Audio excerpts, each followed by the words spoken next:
आज हम लोग डिस्कस करने वाले हैं कॉमन सेंस की बात। कॉमन सेंस का मतलब आप लोग समझते हैं, आप सभी लोगों के पास कॉमन सेंस होगा। लेकिन मेरा मानना है और कॉमन सेंस के बारे में एक सबसे अच्छी बात कही जाती है कि common sense is not common. ध्यान से समझिएगा मैं क्या बोल रहा हूं। Common sense is not common. तो देखिए, जैसे अगर हम मैथमेटिक्स की बात करते हैं तो ऑल्दो सब कुछ कॉमन सेंस से ही होता है, बट स्टिल कुछ चैप्टर्स ऐसे हैं किसी भी एग्जामिनेशन के लिए, कोई भी कॉम्पिटिटिव एग्जामिनेशन हो, उनमें कुछ चैप्टर्स ऐसे हैं जो कि कंप्लीटली कॉमन सेंस की बात है। जैसे अगर आप जेई की बात करते हैं तो जेई में आपका permutation, combination and probability, particularly ये दो ऐसे चैप्टर हैं जो फॉर्मूले से नहीं, उनमें आपको सबसे ज्यादा इंपॉर्टेंट चीज क्या होता है? कॉमन सेंस होता है। और वैसे भी being a student of mathematics, आपको फॉर्मूला लविंग नहीं बनना है। फॉर्मूला अगर आपको ध्यान रहता है तो आपका एडवांटेज है, but not focus only on mugging up the फॉर्मूले। हमें फॉर्मूला रट्टा नहीं लगाना है, हम चीजों को समझते हैं, उनके पीछे की लॉजिक को समझते हैं। एनीवेज, हमने कॉमन सेंस की बात की है। तो जैसे बोर्ड पे आप लोग देख रहे हैं क्या लिखा हुआ है? Rank of a word. तो रैंक ऑफ अ वर्ड का मतलब समझते हैं आप लोग क्या हुआ? इसका मतलब क्या हुआ कि जैसे अगर हम कोई भी वर्ड लेते हैं, इंग्लिश डिक्शनरी देखना आप लोगों को आता होगा। डिक्शनरी मतलब collection of words. Although in dictionary all the words are meaningful, पर जब हम परमुटेशन कॉम्बिनेशन की बात करते हैं और किसी वर्ड के लेटर से अगर हम डिक्शनरी बनाते हैं, तो डिक्शनरी बनाना मतलब क्या? We write all possibilities, all permutations of the word in some systematic rank wise order. और वो ऑर्डर क्या होता है डिक्शनरी में? They occur in alphabetical order. जैसे ए के बाद बी आएगा, डिक्शनरी देखना आप लोग जानते हो, तो जस्ट हमें उसी पैटर्न को फॉलो करना होता है। तो यहां जो मैंने आपको क्वेश्चन दिया है, using all letters of a word, मतलब हमें जो भी लेटर, हम जो भी वर्ड यूज कर रहे हैं उनके सभी लेटर का यूज करके एक डिक्शनरी बनाना है। और फिर उस डिक्शनरी में हम ये ढूंढेंगे कि उस वर्ड का रैंक क्या है। मतलब अगर पहले से स्टार्ट करेंगे तो उसकी काउंटिंग क्या आ रही है। This is the rank of the word. तो पिछले कुछ सालों में अगर आप देखोगे तो जेई मेंस में रैंक के क्वेश्चंस रहते हैं, और अदर कॉम्पिटिटिव एग्जामिनेशन में भी ये हेल्पफुल होता है। तो not only for JEE, other examination के लिए भी ये हेल्पफुल वीडियो होगा। यहां वैसे मैंने क्या दे दिया है, क्वेश्चन पढ़ लेते हैं। Using all letters of a word mother, using all letters of the word mother, dictionary being formed, find the rank of the word mother. देखिए, अगर ये क्वेश्चन ऐसे पूछा जाता तो माँ का तो स्थान सबसे ऊपर है, मदर है तो रैंक तो 1 होगा, रैंक की बात ही नहीं है, वहां पे फर्स्ट होगा। बट यहां हम क्वेश्चन सॉल्व कर रहे हैं, तो इस क्वेश्चन में हम डिक्शनरी के रूल को फॉलो करते हुए इस प्रॉब्लम को हम सॉल्व करेंगे। तो देखो, समझो, सबसे पहले मदर में कितने लेटर्स हैं? अगर हम मदर की बात करें तो देयर आर 1 2 3 4 5 6 लेटर्स हैं।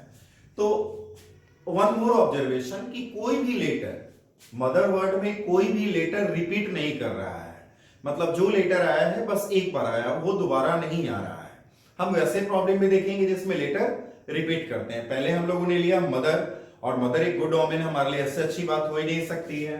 तो मदर में जो वर्ड्स आ रहे हैं, जो लेटर्स आ रहे हैं, उनको हम अल्फाबेटिकल ऑर्डर में लिखते हैं। अल्फाबेटिकल ऑर्डर का मतलब A B C D E में कौन पहले आता है, कौन बाद में आता है। तो अगर सबसे पहले आप देखोगे तो ऑब्वियसली इसमें अगर अल्फाबेटिकल ऑर्डर देखिएगा तो सबसे पहला कौन सा आएगा? ई। ई के बाद किसका नंबर आएगा? एच। ई के बाद किसका नंबर आ जाता? एच का नंबर आ जाता। अब एच के बाद हम करते हैं तो एम आ जाएगा, एच के बाद एम आ जाता। एम के बाद अगर हम बात करेंगे तो किसकी बारी आएगी? ओ की, उसके बाद आर की, एंड देन टी की। समझ रहे हैं इसे? E H M O R T. We write these letters, इन लेटर्स को हमने इंग्लिश अल्फाबेट के ऑर्डर में लिख दिया है। अब देखिए, मदर 6 लेटर वर्ड है, तो इस डिक्शनरी में जो भी वर्ड आएंगे, as we are using all the letters, तो इस डिक्शनरी में जो भी वर्ड आएंगे 6 लेटर के वर्ड होंगे। तो वर्ड जो होगा सबसे पहला, मतलब वर्ड्स स्टार्ट विद, जो वर्ड्स जो किससे स्टार्ट हो रहे हैं, स्टार्ट विद अल्फाबेटिकल ऑर्डर में सबसे पहले क्या आता है? ई।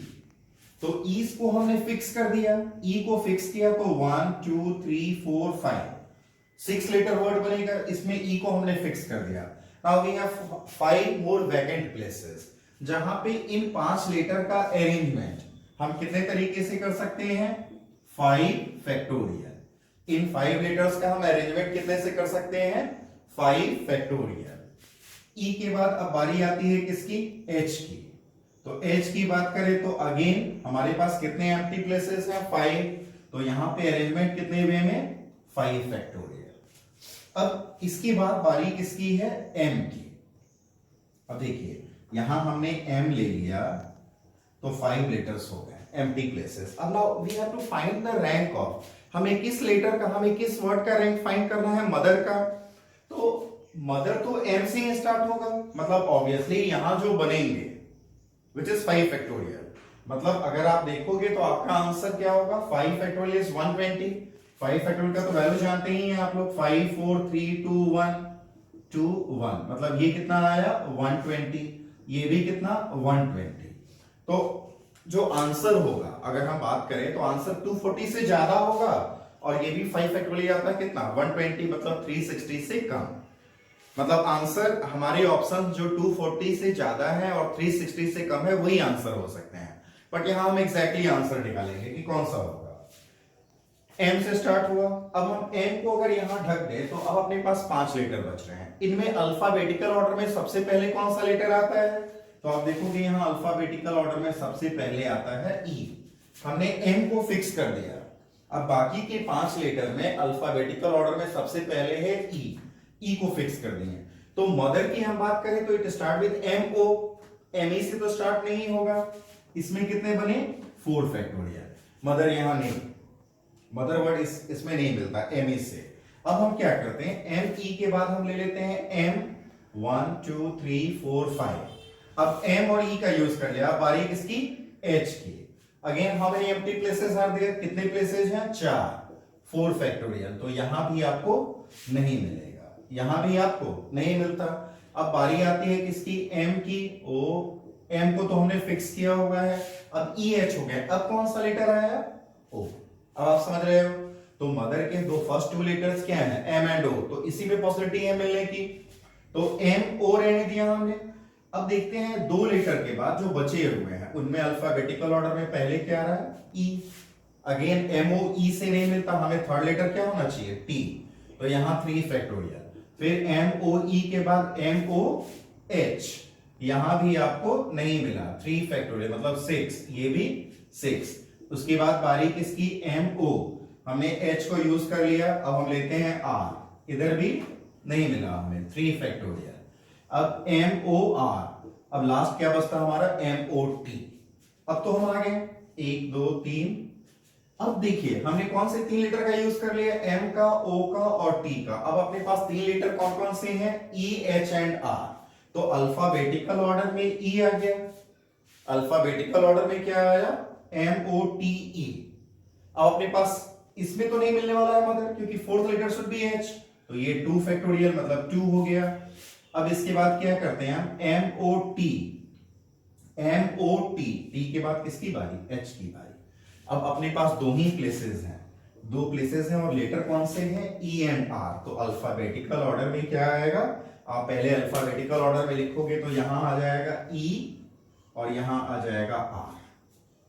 तो नाउ रैंक का मतलब क्या होगा, हम समझ लेते हैं रैंक कैसे मिला हमें, 120 प्लस 120, 240 प्लस 24, 240 प्लस 24, मतलब क्या लिखेंगे आप, 240 plus 24 plus 24 plus 6 plus 6 plus 6 plus 2 plus 1। अब ऐड करके देख लो कितना हो गया ये 48, इट इज 48 प्लस 12, 60, 60 प्लस 9, 69 और 240, मतलब इट इज 309। मतलब इस डिक्शनरी का 309 वर्ड कौन सा होगा, mother. But again I repeat, mother का स्थान सबसे पहला, मां सबसे फर्स्ट नंबर में। ऑल्दो इसमें आंसर क्या आएगा हमारा 309, रैंक इज 309। अब ये तो इसमें हमने एक चीज देखा कि देयर इज नो रिपीटेशन। अब हम एक क्वेश्चन कर लेते हैं जिसमें रिपीटेशन भी होता हो लेटर का। अब हमने वर्ड लिया इंडिया। इंडिया में अगर आप आई देखोगे तो आई 2 बार आया है। इससे पहले हमने लिया था मदर। देखिए हमने 2 वर्ड लिए हैं, दोनों ही बहुत अच्छे वर्ड हैं। Mother everything, India country it is also everything. तो 2 लेटर कौन कौन से हैं? आई आई। अब अल्फाबेटिकल ऑर्डर में देखेंगे तो क्या होगा अल्फाबेटिकल ऑर्डर इसका? ए, then D, I, I, N, यही आएगा। तो ए को हम पहले प्लेस पे फिक्स कर देते हैं। तो 4 लेटर कौन कौन से हैं अपने पास? D I I N. I 2 बार अपीयर हुआ है तो कितना लिखिएगा इसको? 4 factorial upon 2 factorial which is 12। Then इसके बाद आते हैं हम डी पे। तो डी को हमने फिक्स कर दिया तो ए आई आई एन। तो यहां भी कितना होगा? आई 2 बार आया तो इट इज 12। इसके बाद हम आ जाते हैं आई पे। तो आई को हमने फिक्स कर दिया, एक आई को। तो अब इंडिया इसी में बनेगा, मतलब our answer should be more than 24, more than 24। तो अब हमने एक आई को फिक्स कर दिया है। तो अब अल्फाबेटिकल ऑर्डर में ए, तो आई ए से इंडिया नहीं बनता। अब इधर कौन से 3 लेटर हैं? आई ए को हमने ले लिया तो डी आई एन, तो it is 3 factorial which is 6। फिर आई ए के बाद क्या कीजिए आप? आई डी ले लीजिए। आई डी ले लीजिएगा तो यहां भी कितना आएगा? 3 फैक्टोरियल। इसमें भी नहीं मिला। आई डी के बाद अगर हम लेते हैं तो आई आई, आई डी के बाद आई आई, ये भी पॉसिबिलिटी है बिकॉज देयर आर 2 आई। तो वी कैन हैव, हमारे पास ऐसा वर्ड बन सकता है जिसमें आई आई आ रहे हो। तो आई आई ले लिया तो अगेन कितना हो गया? 3 फैक्टोरियल विच इज 6। इसके बाद आती है बारी किसकी? आई एन की। अब हमारे पास 3 प्लेसेस हैं, 3 प्लेसेस हैं और अपने पास आई एन यूज कर लिए हैं। तो अब लेटर कौन कौन से हैं? A D I. Alphabetical order में सबसे पहले आई एन ए आएगा। आई एन ए, तो यहां 2 है तो it is 2 factorial which is 2।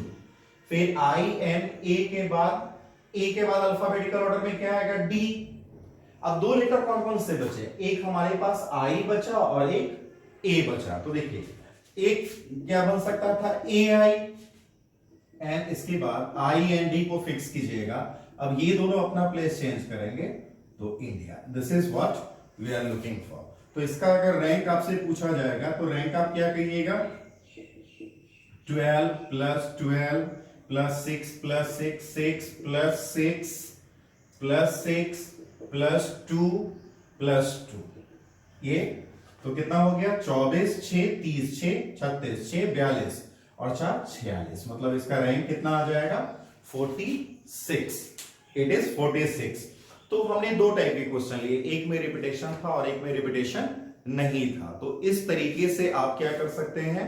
Rank निकाल सकते हैं। और मैं फिर से बोल रहा हूं कि रैंक वाले क्वेश्चन एग्जामिनेशन में पूछे जाते हैं। तो होपफुली इन 2 क्वेश्चन से आपका कॉन्सेप्ट क्लियर होगा। और आप और भी वर्ड्स ले सकते हैं, लाइक सुरीति ले सकते हैं, कृष्णा ले सकते हैं, सचिन ले सकते हैं। देयर आर इन्यूमरेबल वर्ड्स जिसपे आप ये प्रैक्टिस कर सकते हैं। तो आप प्रैक्टिस कीजिए और रैंक से रिलेटेड क्वेश्चंस को अब आप होपफुली सॉल्व कर लेंगे। Thank you.